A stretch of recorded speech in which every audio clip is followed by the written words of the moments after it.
আজ সেই বহুল প্রত্যাশিত 12 ফেব্রুয়ারি ত্রয়োদশ জাতীয় সংসদ নির্বাচনের দিন। আমি খুব ভোরে এই রেকর্ডটা করছি, খুব ভোরে করছি এই কারণে আর কিছুক্ষণ পরে আমি আসলে বেরিয়ে যাব।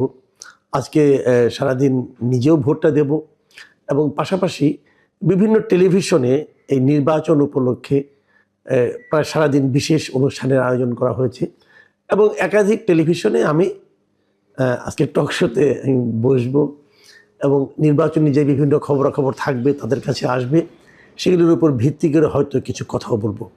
যারা নির্বাচনের খবরাখবর পাওয়ার জন্য বিভিন্ন টেলিভিশনে চোখ রাখবেন তারা হয়তো আমাকে দেখবেন, সেখানে আমার যা বলার হয়তো আমার কথা শুনতেও পারবেন। তো তার ফাঁকে আজকে সকালে এই কন্টেন্টটা আমি করছি কী কারণে, সে কারণটা একটু বলি। কারণটা আর কিছুই না, আমি সাধারণত রাতের দিকেই করি কন্টেন্ট, আজকে রাতেও করবো আশা করি, কিন্তু সকালের দিকে এই কন্টেন্টটা আমি করছি এই কারণে যে কাল রাতে ঘুমানোর আগে আমি সোশ্যাল মিডিয়ায় বিভিন্ন ধরনের নির্বাচন কেন্দ্রিক নির্বাচনকে নিয়ে বিভিন্ন জনের নানা ধরনের বর্ণনা, নানা ধরনের কন্টেন্ট, নানা ধরনের কেউ কেউ ভিডিও দিয়েছে, কেউ কেউ স্থির ছবি দিয়েছে, সেগুলো দেখে না আমি একটু আসলে বিভ্রান্ত, কিছুটা বিপর্যস্ত বলতে পারেন, আমি একটু হতাশ হয়েছি। আমি বেশ কয়েকটা কন্টেন্ট দেখলাম যেখানে বিভিন্ন এলাকার দৃশ্য দেখানো হয়েছে এবং এটা বলা হয়েছে এটা রাতের বেলায় সন্ধ্যার দিকে আর কি, সন্ধ্যার দিকে প্রকাশন এক নির্বাচন যেখানে হবে সেই কেন্দ্রে ঢুকে কেউ কেউ সিল মারছে এবং সেটা ভিডিও দেখলাম এবং এমনও দেখলাম যে তাকে চ্যালেঞ্জ করা হয়েছে, আপনি এখানে আসছেন কেন, আপনি সিল মারছেন কেন, উনি জবাব দিতে পারছেন না, এমনও দেখলাম। আবার একটা জায়গায় দেখলাম যে একটা পোস্টাল ব্যালট, সেই পোস্টাল ব্যালটে সিল মারা, বিএনপির যিনি প্রার্থী তার প্রার্থীর নামে এবং প্রতীকের পাশে যে গোল দাগটা থাকে সেখানে একটা টিক চিহ্ন দেওয়া। তো পোস্টাল ব্যালটে তো সিল মারার কোনো সুযোগ নেই, টিক চিহ্নই যথেষ্ট। তো সেটা কি হলো সেটা বড় কথা না, বড় কথা হলো এই ব্যালটটা বাইরে আসলো কেন, এই ব্যালটটা এখনই কি করে বাইরে আসলো, এই ব্যালট তো এখন বাইরে আসার কথা না। আবার এর বাইরে আরেকটা ছবি দেখলাম যেখানে নাকি ভোট শেষ, তো ভোট তো শুরুই হয়নি তাই না, তার আগে দেখলাম যে একটা ব্যালট পেপার যে ভোটের যে রেজাল্ট শিট হয় সেখানে জামায়াতের যিনি পোলিং এজেন্ট হবেন তার সিগনেচার সহ একটা কাগজ বাইরে চলে এসেছে। তো এসব দেখে না আসলে আমি একটু মনই খারাপ করলাম যে আসলে তাহলে ভোটের নামে হচ্ছেটা কি। আমরা এর আগে নিশিরাতের ভোটের কথা শুনেছিলাম, এখন কি তাহলে সন্ধ্যা রাতের ভোট হচ্ছে, নাকি এগুলি সবই বানানোও কিন্তু হতে পারে। বানানো হতে পারে কিভাবে, আমি অনেক কিছু দেখেছি। যে আমার নিজের জীবনে একটা ঘটনা বলি, গত 3-4 দিন ধরে আমার কাছে অনেকেই আমাকে কাছে আমারই একটা ফটো কার্ড পাঠাচ্ছেন। সেই ফটো কার্ডটা আপনারা দেখেন, সেই ফটো কার্ড আমার ছবি দিয়ে লেখা হয়েছে যে বিএনপিকে ক্ষমতায় আনার জন্য নির্বাচন কমিশন ও প্রশাসন যা যা করার দরকার সব করছি। এটা আমি দেখলাম, এটা এসেছে। আমি আমি আমি যে ফটো কার্ডটা আপনাদের আমার কাছে পাঠিয়েছি, এখানে আমার দেশের সিম্বল দেওয়া আছে এবং আমার দেশ পত্রিকার একটা কার্ড দেওয়া আছে। আবার নিচে আবার দেখলাম তারা শিরোনাম টাইম নামে একটা প্রতিষ্ঠানের নাম দিয়ে তারা এটা করেছে, আমার ছবিটাও দিয়েছে এখানে, এআই দিয়ে বানিয়েও সেটা হয়েছে। কিন্তু কোশ্চেনটা হলো এই কথাটা আমি কোথায় বললাম। আমি নিজে যা কিছু বলি ভাই, আমি সাধারণত আমার নিজের মন থেকে বলি, নিজের চিন্তা থেকে বলি। এই ধরনের চিন্তা তো আমি কখনো করিও নাই, এটা আমি কোথায় বলেছি। যদি কেউ ভিডিওটা দেখাতেন তাহলে ভালো হতো। আমি নিজেও বুঝতে পারছি না এই ধরনের কথা আমি কেন বলতে যাব, এবং আমি নিশ্চিতভাবে আপনাকে আমি গ্যারান্টিতে বলতে পারি এই ধরনের কথা আমি বলিনি। যদ্দূর মনে পড়ে একবার আমি বলেছিলাম, খুব সম্ভবত স্টার নিউজ কিংবা এই ধরনের কোনো একটা অনুষ্ঠানে, আমি যদ্দূর মনে পড়ে, আমি তো প্রচুর টকশো করি, তো আমি বলেছিলাম এরকম কথা যে নির্বাচন শুরুর আগেই তো নির্বাচন নিয়ে বিএনপি এবং জামায়াতের মধ্যে পরস্পরের বিরুদ্ধে অভিযোগ শুরু হয়ে গিয়েছে।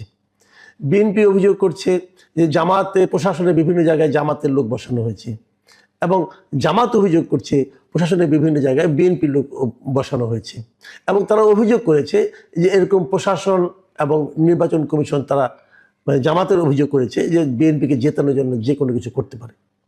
এই ধরনের কথা আমি বলেছিলাম বলে মনে করে, কিন্তু এটা তো ওদের অভিযোগ।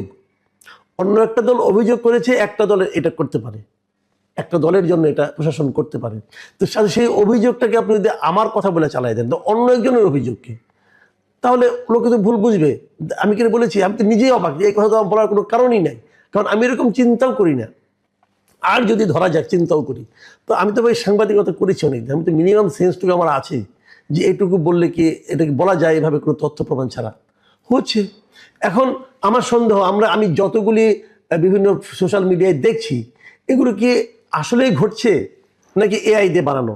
তো এটা নিয়েও কিন্তু একটা সন্দেহ আছে। আমরা আগেও বলেছিলাম যে এবারে নির্বাচনে কিন্তু এই ধরনের ফেক কন্টেন্ট দিয়ে সোশ্যাল মিডিয়া বেশ একটা বিব্রতকর পরিস্থিতি তৈরি করতে পারে। কিন্তু এগুলো আসলে আমারটা যেরকম হয়েছে, অন্যান্য যেগুলো দেখছি সকাল থেকে, সেগুলো যে সেরকমই, সেটা কিন্তু আমি দাবি করি না। মানে আমি তো এগুলো চেক করে আসিনি, কিন্তু আমি মনে করি সরকারের এগুলো চেক করা উচিত, নির্বাচন কমিশনের এগুলো চেক করা উচিত, ওদের আগের থেকে এগুলি চেক করা উচিত ছিল। আবার বিপরীত দিকে যদি ঘটনা ঘটেও থাকে, তো সেই ঘটনাগুলো কেন ঘটছে এটাও সরকারের চেক করা উচিত। আমি যে ভিডিওগুলো দেখলাম, একটা দেখলাম যে ঢাকা বিশ্ববিদ্যালয়ের, আরেকটা দেখলাম যে ঢাকা 5 আসনের, আমরা তো এগুলি দেখলাম, এবং আরেকটা দেখলাম পিরোজপুরের একটা আসনের, এবং এগুলি ফেসবুকে অ্যাভেলেবল পাওয়া যাচ্ছে। তো এগুলো কেন চলতে দেওয়া হচ্ছে, এই জায়গাটা আমার কাছে ক্লিয়ার। এগুলি কিন্তু নির্বাচনের, একটা সুষ্ঠু নির্বাচনের যে পরিস্থিতি, যে বাস্তবতা, তাকে কিন্তু বাধাগ্রস্ত করে, এবং নির্বাচনের মানুষের মধ্যে সন্দেহ তৈরি হবে। ডক্টর ইউনূস বলেছিলেন যে ইতিহাসে শ্রেষ্ঠ নির্বাচন দিবেন। এটাই কি শ্রেষ্ঠ নির্বাচনের নমুনা? এটা তো থামাতে হবে, না হলে আমরা তো পৃথিবীর মানুষের কাছে তো হাস্যকর জাতিতে পরিণত হব। এরই মধ্যে অনেক অঘটন কিন্তু ঘটে গেছে। নির্বাচনের প্রচারণা বলা হচ্ছে যে 48 ঘন্টা আগে থেকে বন্ধ হবে, কিন্তু আমরা গত রাতেও দেখলাম এই যে পিনাকি ভট্টাচার্য নামে এক ভদ্রলোক, তিনি যা নাটক শুরু করেছেন, আমার মনে হয় তিনি প্রতি ঘন্টায় ঘন্টা না, প্রতি মিনিটে মিনিটে বিভিন্ন রকম পোস্ট দিচ্ছেন, এবং সমস্ত পোস্ট বিএনপির বিরুদ্ধে যার বিষোদগার, তারেক রহমানের বিরুদ্ধে বিষোদগার, এবং জামাতকে ভোট দিতে হবে, জামাতকে ভোট দেওয়ার জন্য তার প্ররোচনা। শেষে দেখলাম যে বাড়তে বাড়তে একটা পর্যায়ে যে উনি কান্না করছেন। একটা বয়স্ক লোক, মানে এটা কি পাগল না মাথা খারাপ, কিছু তো বুঝি না। সে আজাদি, ইনকিলাব, কি যেন বলে পাগলের মতো, জামাতের পক্ষে প্রচার করছে। জামাত কি এটা বোঝে না যে এই লোকটা প্রকারান্তরে জামাতের ক্ষতি করছে? জামাত তো তাদের পেয়ারও চেঞ্জ করা উচিত ছিল। তো এগুলো চলছে এই দেশে, এবং আমরা এগুলো দেখছি, এবং এর ফল কি হবে? আলটিমেটলি নির্বাচন একটা হয়ে যাবে, এবং সেই নির্বাচনে যেই জিতুক, ধরা যাক কথার কথা যে জামাতের বিজয়ের জন্য পিনাকি ভট্টাচার্য এরকম জান প্রাণ দিয়ে লড়ছে, যদি জামাত জিতে যায়, তাহলে এই সমস্ত যে আপনার এই যে অনিয়মগুলো, এগুলো ভার কি জামাতকে বহন করতে হবে না? আমি তো জামাত থেকে সেন্সিবল পার্টি মনে করেছিলাম। আর বিএনপিরও কিন্তু অনেকের বিরুদ্ধে নানা ধরনের অভিযোগ দেখা শুরু করলাম।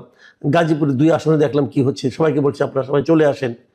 তো এই নির্বাচন নিয়ে তো আমি খুবই আশাবাদী ছিলাম যে অন্ততপক্ষে নির্বাচনটা ভালো হবে। কি হবে জানি না, আমি হয়তো বেরোচ্ছি, হয়তো আমি দুপুরের দিকে ফিরে হয়তো আরেকটা কন্টেন্ট করব। প্রিয় দর্শক, আপনারা ভালো থাকবেন, সতর্ক থাকবেন, ভোটটা ঠিকমতো দেবেন, এবং ভোটে কোনো অনিয়ম দেখলে আপনারাও এরকম আপনার মোবাইল দিয়ে ধারণ করে ফেলুন এবং ফেসবুকে আপ করে দিন। প্রকৃত সত্যটা থেকে কিন্তু যারা প্রশাসনে আছেন, নির্বাচন কমিশনে আছেন, তাদের পক্ষেও সহজ হবে যে প্রকৃত তথ্যটা উদ্ঘাটন করা এবং সেই অনুযায়ী ব্যবস্থা নেওয়া।